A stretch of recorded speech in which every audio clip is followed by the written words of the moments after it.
శ్రీమతే రామానుజాయ నమః. అందరికీ దాసోహమండి. ఈరోజు ధనుర్మాసంలో 2వ రోజు. ఈరోజు పాసరంలో గోదాదేవి వారు ఈ వ్రత సమయంలో చేసేవి చెయ్యనివి చెప్తున్నారు.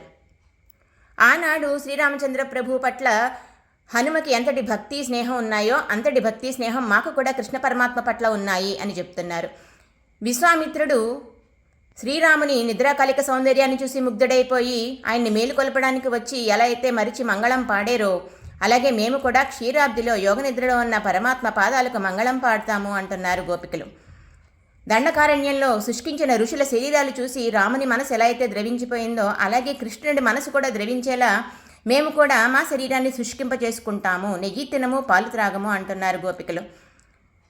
భరతుడు రామతాపంతో సరియు నదిలో అర్ధరాత్రి ఎలా అయితే స్నానం చేసేవాడో అలాగే మేము కూడా కృష్ణ నిశ్లేష తాపం చల్లార్చుకోవడానికి నీరాడుతాము యమునలో. ఈ వ్రతము అనే మిషతో మేము స్నానం చేస్తాము అని సిద్ధపడుతున్నారు గోపికలు. ఇంకా పెద్దల ఆచరణని మేము అనుసరిస్తాము, తప్పు మాటలు మాట్లాడము, దానం చేస్తాము, భిక్ష సమర్పిస్తాము, కాటుకు పెట్టుకోము, పువ్వులు ముడుచుకోము అంటూ అకృత్య వివేచనం చేస్తున్నది గోదాదేవి ఈరోజు పాశ్రంలో. మరి మన పాలకొల్లు అష్టభుజ లక్ష్మీనారాయణ స్వామివారి సన్నిధిలోని ఆండాళ్ళమ్మ జడ ఈరోజు ఇలా అలంకరించబడి ఉందండి. శ్రీమతే రామానుజాయ నమః.